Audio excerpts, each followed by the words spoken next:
Welcome to the Lionheart Podcast, where we explore the dynamics between health, spirituality, and the natural world.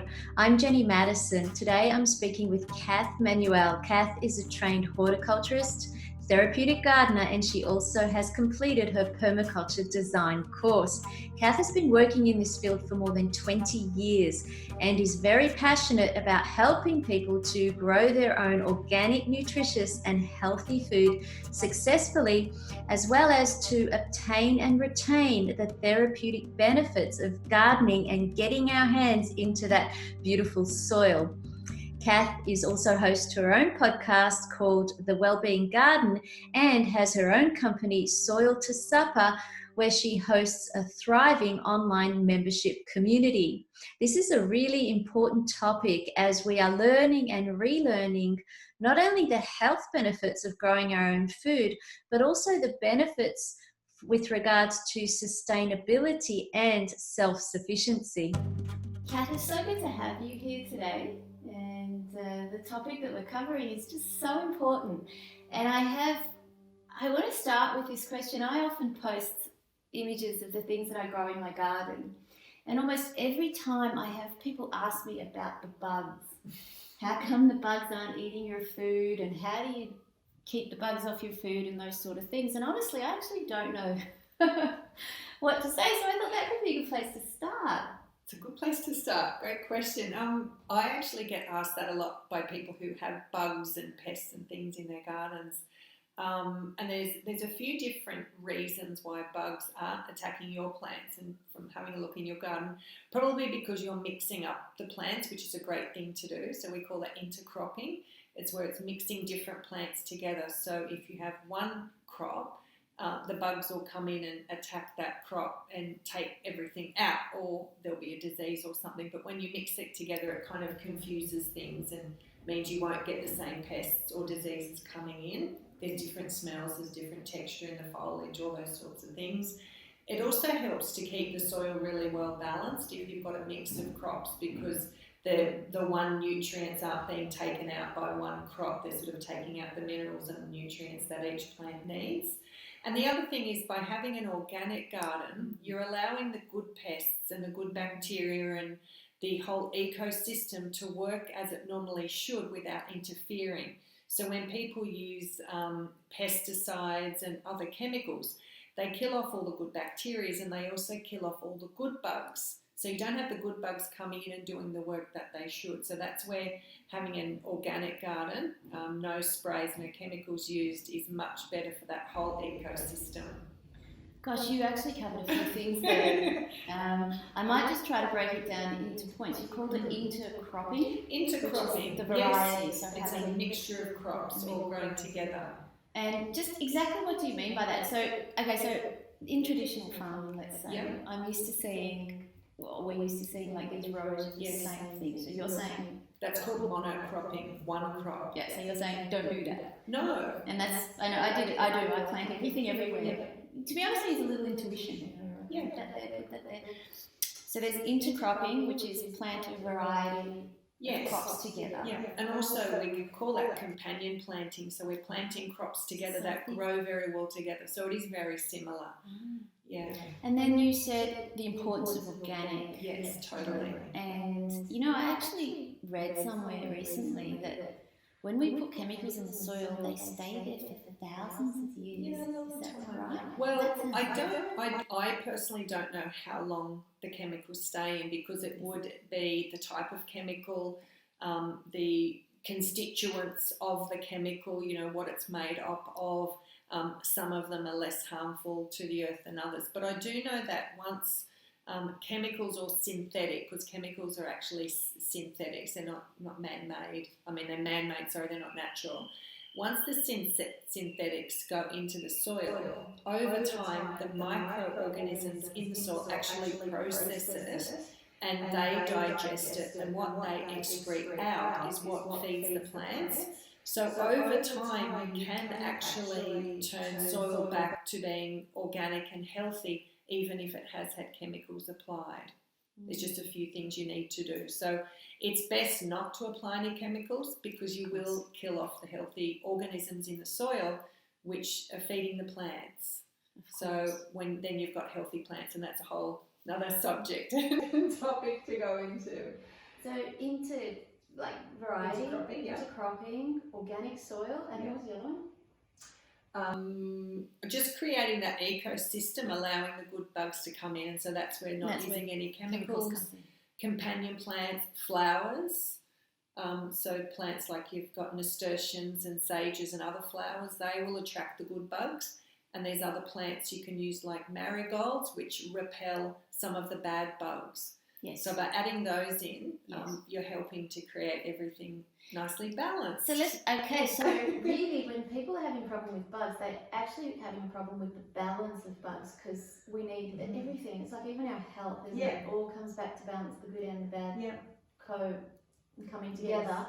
And what you're saying is it's important to have more of the good bugs and a good some sort of healthy balance, I guess. Well, it actually comes back to the soil, and that's one thing. One of the reasons why I named my business Soil to Supper is because you really have to start in the earth. With the soil. Yeah, you've got to start in the soil. So if you have healthy soil packed with life and the plants are growing healthy, then they're more resistant to pest or disease problems. It's like us. So if our bodies are run down and our immune system's low, then we're going to get all the bugs and we'll get sick. So plants are the same. If they're grown in healthy soil with all the nutrients and the great water and everything else that they need, they'll be healthy and they won't get any pests. They have minimal problems. Soil is key, huh? That's it. It all begins with the soil. All begins in the dirt. Wow. So important to get your soil right. All right, so let's touch on that one then. Let's talk about getting the soil right, because I guess that's where we start. Although I did download your 25-point checklist, and it starts with a plan. Surely the soil comes into the planning. Yes, it does, but the planning also is looking at where you're going to locate your garden, because you have to have the sun. What you're going to grow, so you have to know what grows in your season. You also need to know your climate. Yeah. So, say for us here, we're subtropical, so there's no point us growing arid or cool or temperate crops. I mean, we can, but mainly we need to grow the subtropical plants, so they grow in our climate. Yeah. So there's other things to consider in the planning before you actually get started on the soil side of things. Okay, so let's say I know a lot of people are doing this now, which is very exciting. Apparently, how do I grow my own food is one of the highest search engines in Google at the moment, which is fabulous. I guess perhaps there are some good things that have come out of these crazy days of COVID. Yeah. I actually even heard someone refer to their garden as a COVID garden. I said, do you grow your own food? And she said to me, I have a COVID garden. COVID garden. As in, I've started to. Yeah. Well, hopefully they will continue that after COVID things settle. I'm sure they will, because I know that for me, I started my own gardens 2 years ago. I couldn't look back. Yeah. It is by far the most delicious and, of course, nutritious and health-promoting food, as you know. We're going to get into the health side too. But I haven't forgotten, we've got to start with the soil. Yeah. And what I was going to say, so what many people are doing now is building like the garden beds. That's a great way to sort of nurture your soil, isn't it? Yeah, definitely. And then it's about creating healthy soil in that garden bed. How do we do that? How do we create healthy soil? Well, there's a couple of ways. The one way I use is the no-dig method, which I've also got an article on that on the website, so people can get like the steps to build a no-dig garden. So that's bringing in natural ingredients and layering them. It's almost like a lasagna method. People call it the layering method. And you're bringing in natural ingredients and layering them, and then over a couple of months, everything decomposes and creates soil. So it's almost like a composting system in a garden bed, but you're making dirt, and you're making really healthy dirt. Now, that's not useful for everyone to do, and some people want to get started really quick. Like at times I get really impatient and want to get going. So how long would it take to do the way you just described? That's well, you can get that done in an hour or two. It doesn't take long to actually build it, but it needs probably about 4 to 6 weeks to sort of break down before plants go in. There's a few little things you can do, which I've kind of added extra tips in the article. If you're like you, me, you get really impatient, you can put a layer of compost on top and put some little herbs or leafy greens or like a quick crop. Okay, but 4 to 6 weeks is because the ingredients that are in there heat up like in compost, so it gets very hot. So if you're going to grow plants in there, the plants can die because of the heat and the temperature underneath and the microorganisms and things that are getting in and helping it break down. So it's best just to let it sit, let it rest, and then come back when it's broken down and then plant your garden. Okay. But the other way you can do it is purchasing soil, which a lot of people do, and I get that's a great way of getting the soil in and getting started. But a lot of the time that soil is not high quality and it's lacking. It's because when soil is made, and it depends the process it's made, like you can purchase some soil that's very high in compost and manures, so it's high in organisms and it's quite healthy, but then through other suppliers they don't put that time and effort into getting quality soil, so it's sort of other ingredients are thrown in and it's lifeless. So plants won't grow in lifeless soil. So if you are purchasing soil, bring it in, but add some extra compost to it, add some rotted manure or something that's going to like beef it up a little in the soil and get the organisms in. Maybe add some worm castings or, things that blood and bone in it, and maybe wait a week and then you can start growing in that, because it doesn't need to decompose like the no dig garden. Yeah, just on that though, I have bought soil before for my pots and things, and I can buy it organic. Yeah. That's got to be helpful. Yeah, you can. Yep, you can get organic potting mix, which is great. Yeah, so I use that, and it means it's got all natural ingredients and it doesn't have synthetic fertilizer. It has natural fertilizer. Yes. Yeah. But it's not as alive as the method you described before, but the ways around that is to add some of that life into it. So a lot of people have worm farms, the liquid that comes out, that's amazing. The worm farm's really quick to get rid of your food scraps, and then the liquid that comes out is has high, what we call microbial activity. It's got high microbes in it. It's alive, like if you looked at it under a microscope, you would see. That then to soil adds life. Oh wow! Helps add life over time. And I actually have a worm farm. Excellent. I have one, and I do use it. So, but of course, as you're saying, that's adding a lot of life to the soil, and you use the expression "beef it up." Yeah, beef it up. Beef it up the soil. So there's ways to do that by adding manure, compost, and the worm juice from the worm farm. And I will say, it actually isn't that hard to set up a worm farm. They're easy. It's very easy, and mine's been going for almost 2 years now, and it just keeps they look after themselves. It looks after itself. I pour some water in it, empty it out, use it, put it on the. I actually wondered sometimes, a bit of a personal question, not personal, it's a bit in my garden, is I know that worm juice can be quite concentrated, and I do filter it down with water. Yeah. But even having done that, I actually sometimes wonder whether when I plant little baby, if that still might be too strong. Should we wait? No, it's okay. Yeah. What you can do to make the liquid stronger is put it back through the worm farm a couple of times, and you'll increase the organisms in it, and then dilute it like 1 part to 10 or something with your water. Dilute it down, but it means that it has more life in it if it's been back through the worm farm a couple of times. Oh, wow, okay. I'll try. I'll do that. That sounds good. Yeah, water it down. Perfect for seedlings. Oh, very good for seedlings. Okay. So as long as it's diluted. Because seedlings definitely need. That's been my biggest challenge in gardening is starting from seed. Yeah. It's definitely been my biggest challenge. Okay. It doesn't always work. It does sometimes. Yeah.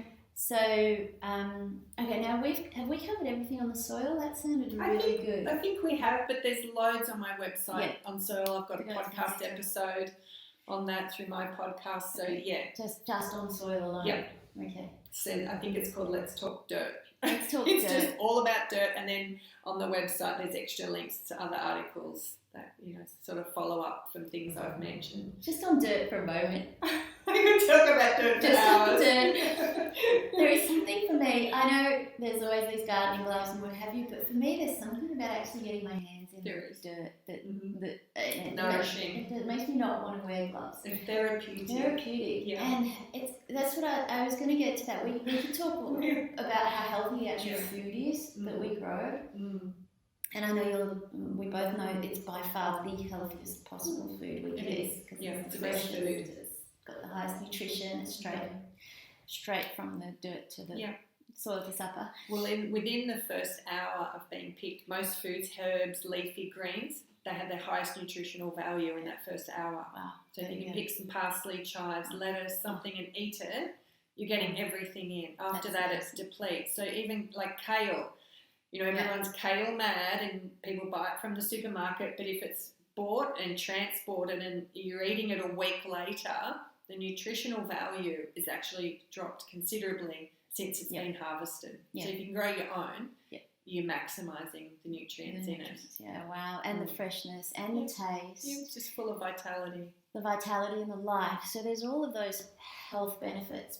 But for me, there's so much more to just growing your own food that's healthy. And that is that part I mentioned about getting my hands in the soil, spending time with nature, connecting, getting into the garden.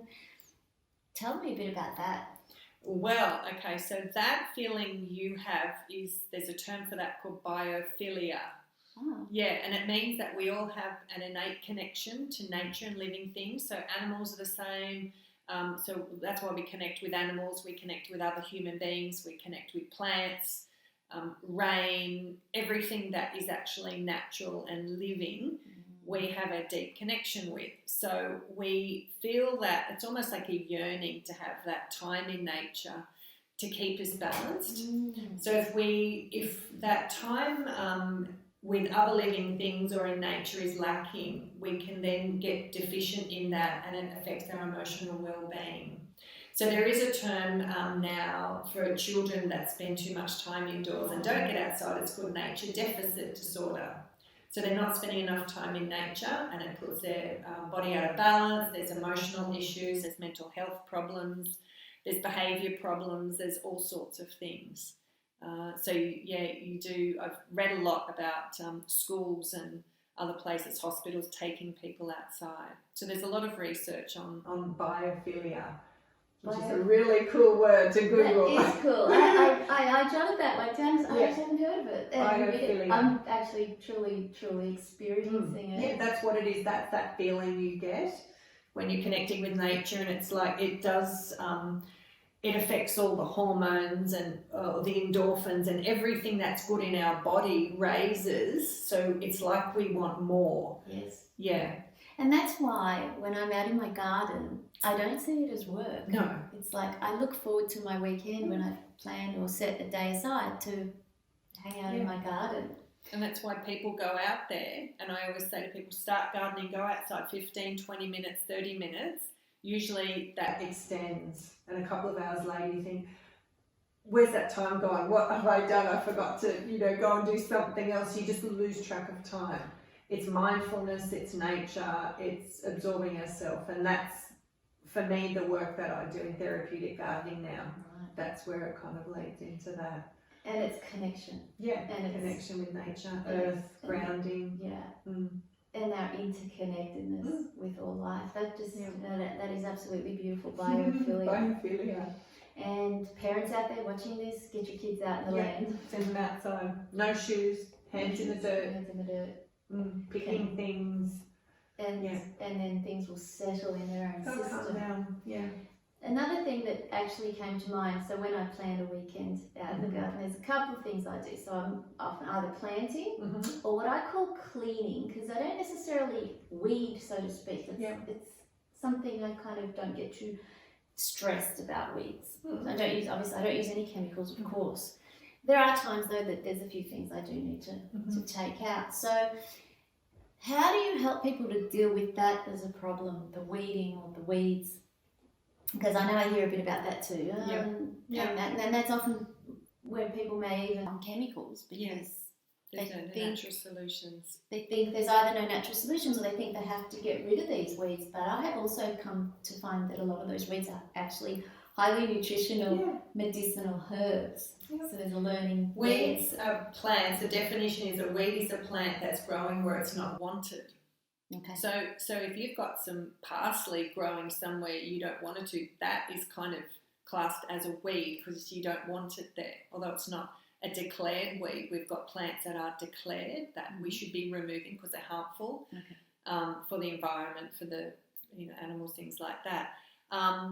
But as far as weeding goes, it can be a very therapeutic activity if people learn just to be in the moment, not set too many goals, or have limits on how much time you spend doing that, because when you're crouching down, it can affect your back and your knees, and you've also got to take your body into consideration. But 20 minutes, half an hour weeding, and then say I'll just set a timer or give myself some time. I'll be right in the moment, not sort of thinking of how bad this is. I really hate weeding as I'm pulling out the weeds, because that's not good for your mind, or thinking about what I should be doing, or worrying about past things or future things. Just be in the moment, pull out the weeds, finish that task, be happy with yourself that you've actually completed it, take a walk around, go and do something else, and come back to some more of that later.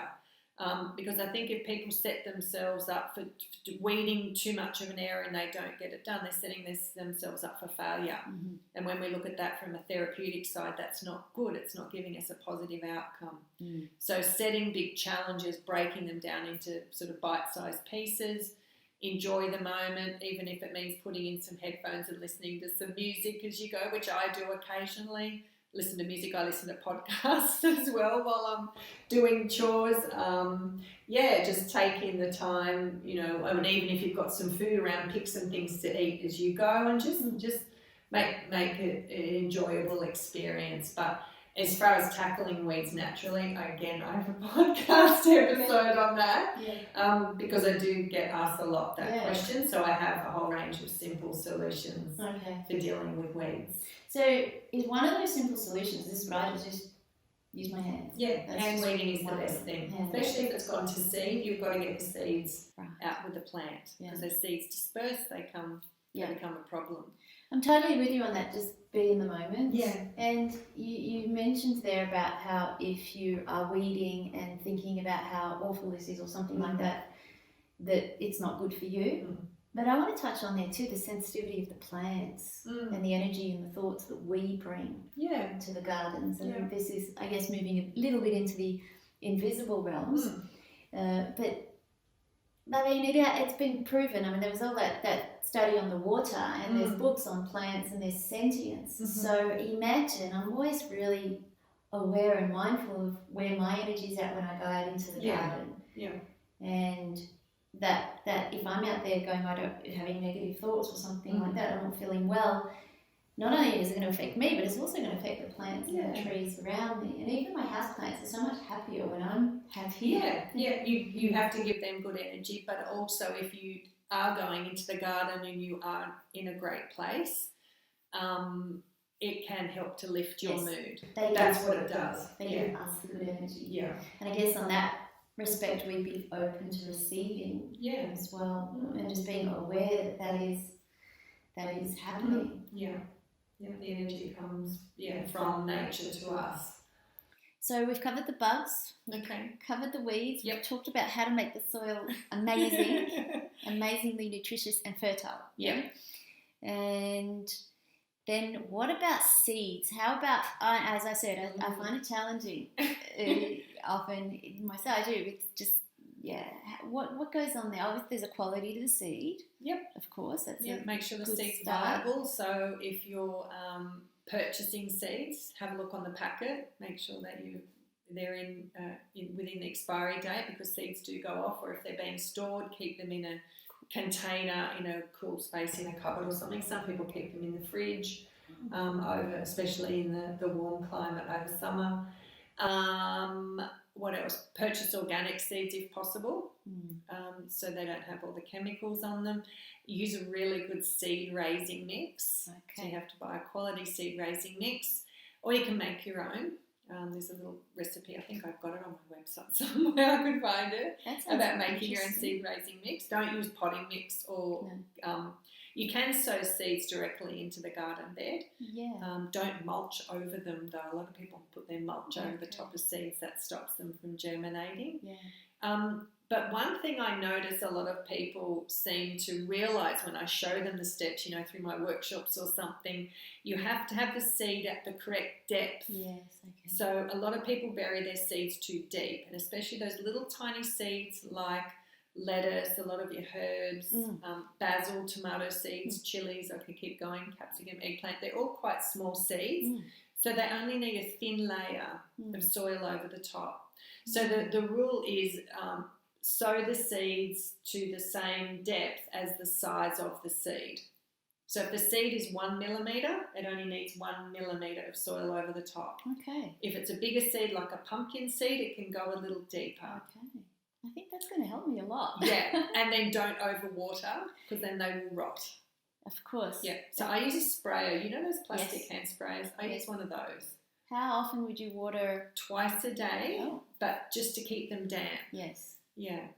Okay. They're actually two really good. It does also help to dampen off the seed raising mix and then put the seed into it so it's already nice and moist for the seed. Then you don't have to worry about kind of wetting it all when it starts. So they're kind of a few little steps. Yeah, they're actually marvellous tips because I have a feeling I might have done the whole measurement thing a bit wrong, and then especially that's why now I know why for lettuce, because it is such They're a tiny. fragile, tiny sort of thing. And Yeah. They just need like a little sprinkle of dirt, and I say, especially in my therapeutic gardening sessions, I explain to people just a pinch of salt. So get some seed raising mix. Yeah, just like, no, not actual salt, but it's like your... The steps is like you've got some seed raising mix in your hand or in a little container, and just to cover the lettuce seeds, it's like you're just putting that kind. So if you're imagining like you're putting a sprinkle of salt on something, it's that same action of sprinkling the seed raising mix over the seed. The seed raising. It's just a little bit. It's not much. Right. Yeah. Just a little light sprinkle. And like these are really little babies. They're Tiny little babies. So really like, sort of particular. You do. There was another question is sometimes because they were so small, I think something I also did wrong was, are we meant to put just the one seed? Depends what it is. So if it's like lettuce or rocket or chives, you can sprinkle a few in the punnet, and then as they grow you can gently separate them or plant them together. Okay. If it's like a nasturtium, you just put one in, or a pumpkin, one in each of the little cell or little pots. So does it kind of go by By size, so for the smaller seeds you can use more? You can use a few, yeah. And it depends on the plant. Okay. Yeah. So it is quite specific. There's Yeah, quite a bit of sort detail of, in yeah. that. I don't think it'll be too hard to learn. And I have a video on my website have a if you video, get me doing all those steps. Yeah, Yeah. wow. Yeah, okay. Now the watering. You talked about watering and The seeds? watering. Well, we'll start from seeds. Yeah. Because I think you made an important point there. Is not to overwater them. That could be another cause of Because they will rot, they can get fungal diseases and rot. not having successful seed from And morning sun, And light sun. Okay, great. You've got it. I was going to go there It's too. not full sun. They need water and sun, Yeah. but in the right amounts. Yes, So a little bit of sun. both. Yes. Don't overdo it on the water and don't overdo it on the sun. So take them out for a few hours in the morning. The morning Sun's beautiful. Leave them out in it, and then they won't get the hot afternoon or daytime sun. You can get little covers that go over seeds, but I always sit them somewhere, even under a tree, where they're getting that dappled sun coming through for the day. Yes. Just gentle sun. Even through a window sometimes. Because I've done that with on my kitchen bench when I know there's some sun coming, and I kind of felt that As should long be as they nice. stay damp, you don't want them drying out. Yes, that could be an instant killer. Well, they just won't germinate. Yeah. Instant. Nothing will happen. Yeah. And then from there, Yeah. we transport them into the ground or Yeah. into the garden beds. Yeah. Now, what do you think about those biodegradable little cups? I like them. Yeah. Yeah. I use the little ones that come out, they look kind of like a little chocolate biscuit, and you soak them in water and they puff up. Yes, yes. They're a I've used lot of them fun. with success before. Yep, Yeah. they're great. You put one seed in Yeah. them, and then when the seed germinates, the whole little pot is then transplanted into the ground. Or Yeah. into another pot, and it's biodegradable, so they break down. Yeah. No plastic. No plastic. No plastic, which is wonderful. Plastic pots are okay. Yeah. Yeah. Well, when I purchase, that's usually how they come. Yes. Yeah. And then, okay, so we've either purchased and popped them into the ground or used our own biodegradable germinators, what we call them. Yeah. And so once they're in the ground, really, it's just about maintenance. Like, it's really the same, isn't it? Obviously, they're a bit stronger, so they can take more water and more sun, but still not too much. Well, they need to, if they're going into full sun, they need to get there gradually. So we call that climatizing. Yeah. So if they're grown in a punnet and they're getting a little bit of sun to germinate, give them a little bit more sun each day, maybe over a few days, and then plant them out in the garden bed or wherever they're going to get the full sun. It depends if they're a plant that likes the shade, then you give them a bit of shade, but into their final location. Yeah. Liquid fertilizer, as we've mentioned, is great. The worm juice. Yeah. Or other natural liquid fertilizer. What else? Make sure that the soil is ready to go beforehand. So if you're doing the no dig or the other method, make sure the soil's enriched and healthy, full of earthworms. That's a great indication that you've got good soil. Yes. I get very happy when I see worms it's a good in the sign. ground. It is. Just on the fertilizer, seaweed, just so people can know if they don't have a worm farm, what would you purchase? What would you recommend? There's some really good organic liquid fertilizers that are on the market, available at the hardware stores or garden centres. I use a couple of different seaweed products, but there's a whole range of them that you can actually buy. Just look for the organic certification. That's a really good indication that a product is organic if it's got the certification, and follow the application rates. Just have a read of how much to mix and how much to apply and how often. Don't overdo fertilizers because then you can have toxicity. Right. It's too much. So there's deficiency and toxicity. Yeah. So you kind of got to get in the middle. What's normally in a fertilizer, like nitrogen, you can have too much of what sort of compounds? Well, when you buy them, they're nicely balanced. Yeah. So you know that you can, have a read and trust what's on the packaging and just follow what they suggest and it will all be okay.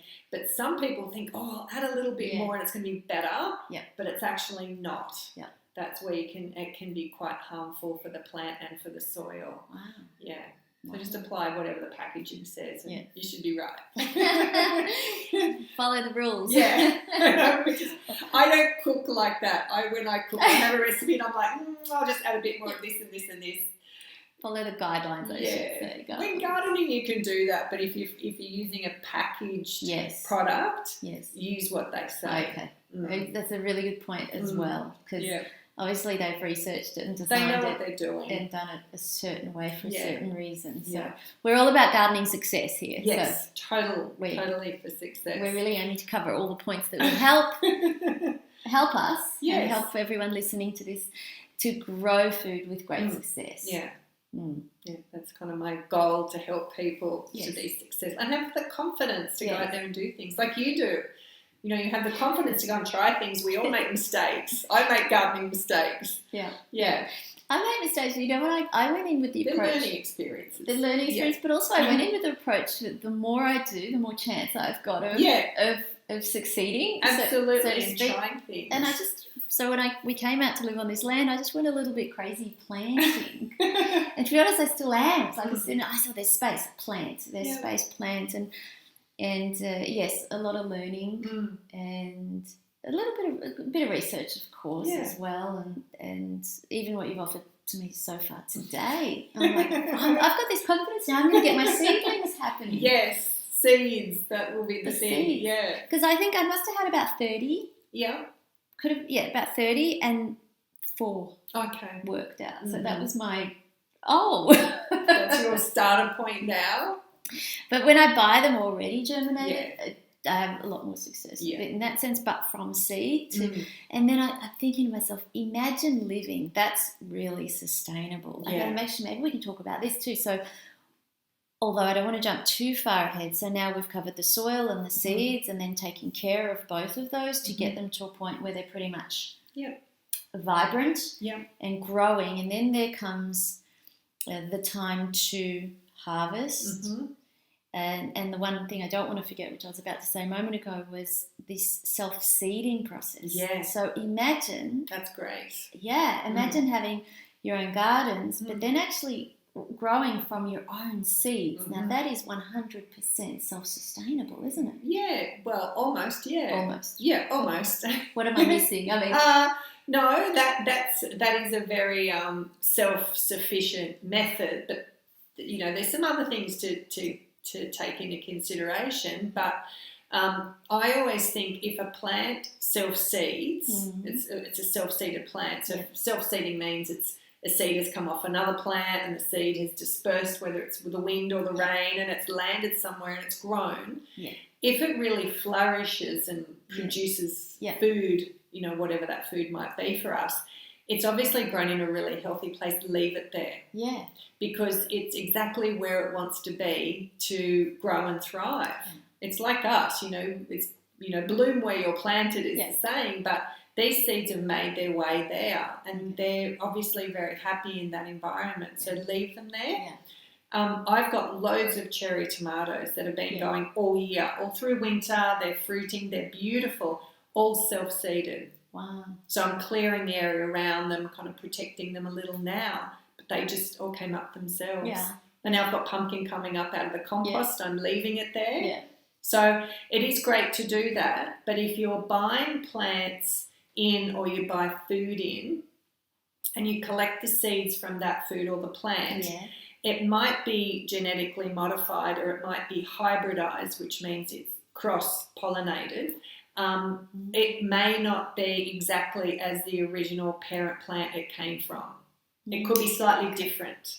And we see that in pumpkins and tomatoes and capsicums, where people collect seeds and grow it. And it's like, it doesn't look like the original plant that I had. So you're saying if I buy a already germinated seedling, like a baby, you know, and I plant it and it grows and then it seeds and I take those seeds, you're saying they may not be ideal? It depends. If it's an heirloom plant and it hasn't been crossed or modified in any way, it will be the same. When would this crossing and modification actually happen? Prior to that plant with the seed back there. So if I buy them organic? If they're organic, they're generally heirloom.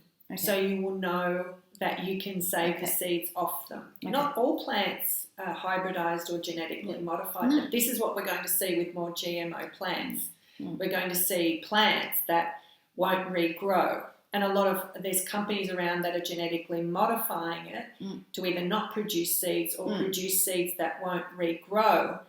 So people have to go and buy food from them, not grow their own. Okay, yeah. But this certainly emphasises, again, the importance of organic. Yeah, so get organic seeds. There's some amazing companies. We have a company here in our town. Green Harvest. Yes. And they sell online and they're fantastic. Their seeds are amazing. Greenharvest.com.au. I've been using their seeds and I get a lot of other products from them that I use in my gardening programs. You can get like propagating equipment and all sorts of things. So there's a lot of companies around that do that. Online, so you can choose, but as long as it says heirloom or organic or non-GMO, you know you can grow it and save the seed from it. Wow, which is great to do. Yeah, and then we replant the seed, basically. Sow the seed.